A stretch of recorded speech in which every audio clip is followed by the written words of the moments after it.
कलिकाल की मलिन वृत्तियां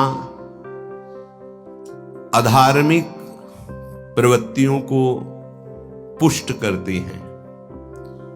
अधर्म की प्रेरणा, अधर्म के द्वारा सुख भोगने की लालसा और अधर्माचरण, इनसे यदि बचना है, भगवत आश्रय, चाहे वो धाम का आश्रय, नाम का आश्रय, प्रभु के रूप का आश्रय, लीला श्रवण लीला गायन का आश्रय, इन्हीं के द्वारा बचा जा सकता है।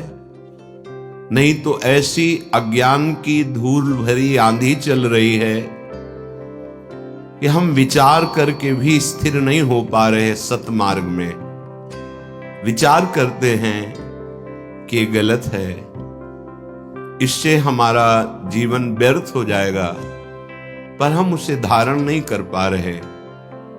प्रबल आंधी चल रही है अधार्मिक प्रवृत्तियों की। अगर हम रुक पाएंगे तो जैसे आंधी चल रही हो, किसी मजबूत पहाड़ का आश्रय ले ले तो हम बच जाएंगे। ऐसे मामेव ये प्रपद्यन्ते माया में ताम तरंतिते।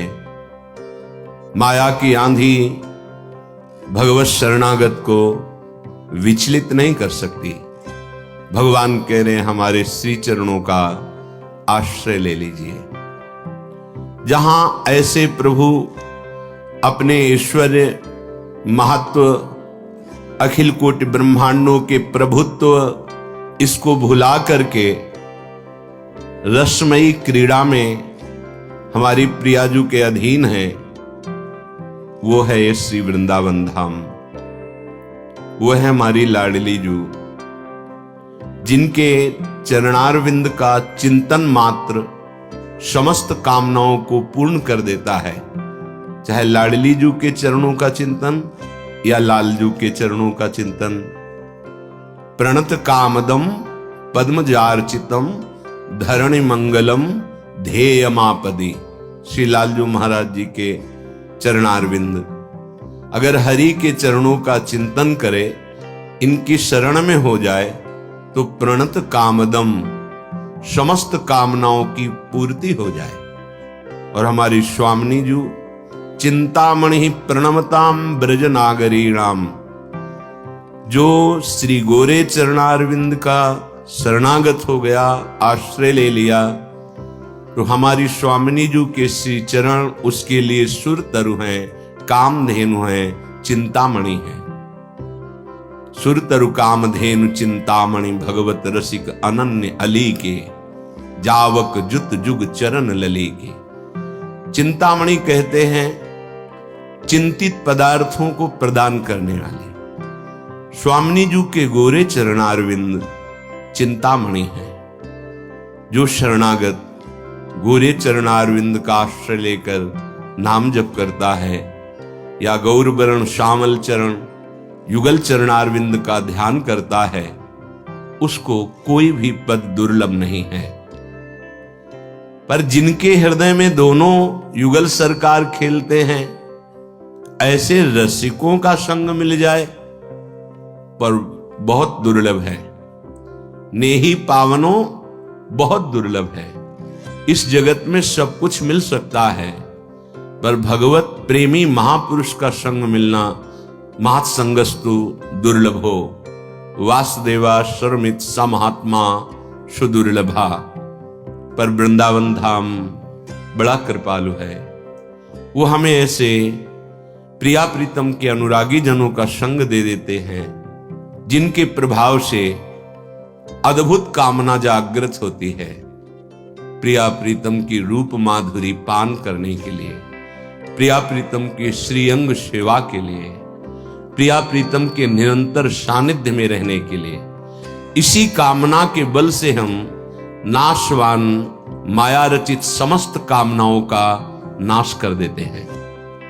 इसी कामना से समस्त कामनाओं का नाश कर देते हैं। इसी आशा से समस्त दुराशाओं का त्याग कर देते हैं। श्रीपाद प्रबोधानंद जी महाराज कह रहे हैं, आहा ये शब्द आश्चर्यमय है। जो लौकिक और वैदिक सिद्धांतों में भी नहीं देखा श्रीपाद ने, वो वृंदावन ने दिखाया। आहा, अहो, ये बड़े आश्चर्यमय शब्द है। कह रहे हैं आहा न महता मप्यत्र किम हंत मोहा क्षमयति हठात यद ब्रह्मता मीसतांच न कलयति स राधानुपुर ध्वनि मुग्धो हरि रविरहदार्ढ्या संति वृंदावने चेत। महापुरुषों का संग करके भी तुम अपने मोह का नाश नहीं कर पाए, मेरी समझ में नहीं आता। श्रीपाद कह रहे आहा, तुम्हें वृंदावन के रस में डूबे हुए रसिकों का संग मिला, अज्ञान के बंधन मोह को तुम नहीं तोड़ पा रहे। इसका मतलब है तुमने संग को स्वीकार नहीं किया। अगर संग की स्वीकृति की जाए तो एक ही बात हृदय में आने लगेगी, हमारे श्यामा श्याम और श्यामा श्याम से भी बढ़कर श्यामा श्याम की प्रेमी जन, जिनके जाने जानिए युगल चंद्र सुकुमार, ध्रुवदास जी कह रहे, जिनके परिचय कराने से प्रिया प्रीतम का परिचय होता है, उनकी चरण रज लेकर माथे पे धारण करें और तिनको तिनहुन ते अधिक, श्यामा श्याम से भी अधिक। एक बार हरिराम व्यास जी महाराज संतों को प्रसाद जुगल किशोर जी को भोग लगा के पवा रहे थे। बड़ा सुख मिलता है। ये कोई पवित्र भगवत प्रेमी हृदय ही जानता है कि जब भगवत अनुरागी प्रसाद पा रहे हो और ये हम दर्शन कर रहे हो और भाव से उन्हें पवा रहे हो, तो जो सुख मिलता है वो परम पद में भी नहीं। हरिराम व्यास जी कहते परम पद काहे को कहते हैं? बोले भगवत प्रेमी महात्माओं के सानिध्य को परम पद कहते हैं। इससे बड़ा कोई लाभ नहीं। यही लाभ शंकर माना। उमा संत समागम शमन लाभ कछुआन, कोई लाभ नहीं, इससे बढ़कर कोई लाभ नहीं। महापुरुषों से कहा कि आपका तो जीवन वैकुंठ का अधिकारी बन चुका है। बोले सत्संग नहीं मिलेगा, मुझे नहीं जाना वैकुंठ, मुझे फिर जन्म दो इसी भारत भूमि में और भगवत प्रेमी महात्माओं के बीच में रखो, वैकुंठ नहीं जाना। कैसा अद्भुत सुख, कितनी आसक्ति संत चरणों में। उनकी परम भागवत पत्नी वो दूध परोस रही थी संतों को, प्रियालाल को पवाया हुआ। स्वाभाविक मलाई हरिराम व्यास जी के पात्र में गिर गई। देखा और संतों को दूध और हमारे पात्र में मलाई, तो उनका समझ गया ये शरीर तेरा पति है ना, इसीलिए तो मलाई गिरा दी, और ये हमारे पति हैं, हमारे जीवन धन है, इनके किसी की कटोरे में नहीं गई। अच्छा, तो इसका तुम्हें दंड देंगे।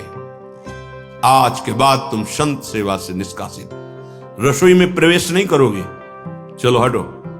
वो महाभागवती ऐसा कुछ नहीं था, वो स्वाभाविक ऐसी प्रक्रिया हो गई थी, विकल हो गई। क्योंकि जैसे हरिराम व्यास जी संत सेवी, ऐसे वो भी थी जिनके गर्भ से किशोरदास जैसे महापुरुष प्रकट हुए।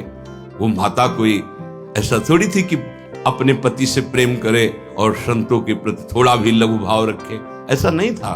वो स्वाभाविक क्रिया हो गई, शायद संत सेवा की महिमा प्रकाशित करने के लिए कि महाभागवत कितना संतों से प्यार करते हैं। जाओ, हम तुम्हारा त्याग करते हैं, हमारे सन्मुख मत आना और साधु समाज की सेवा के लिए रसोई में प्रवेश मत करना। अब तो वो व्याकुल हो गई कि साधु सेवा ही तो हमारा जीवन है। सब संतों से प्रार्थना की कि आप सब प्रमाण हैं कि आज तक हमने कभी भेद नहीं किया, आपको अपना आराध्य देव माना है, आप कृपा करके हमारी सेवा दे दीजिए, छुड़वाइए मत, क्योंकि इन्होंने जो निश्चय किया वो पक्का, ये हटने वाले नहीं अपने निश्चय। मुझे कभी संत सेवा नहीं मिलेगी,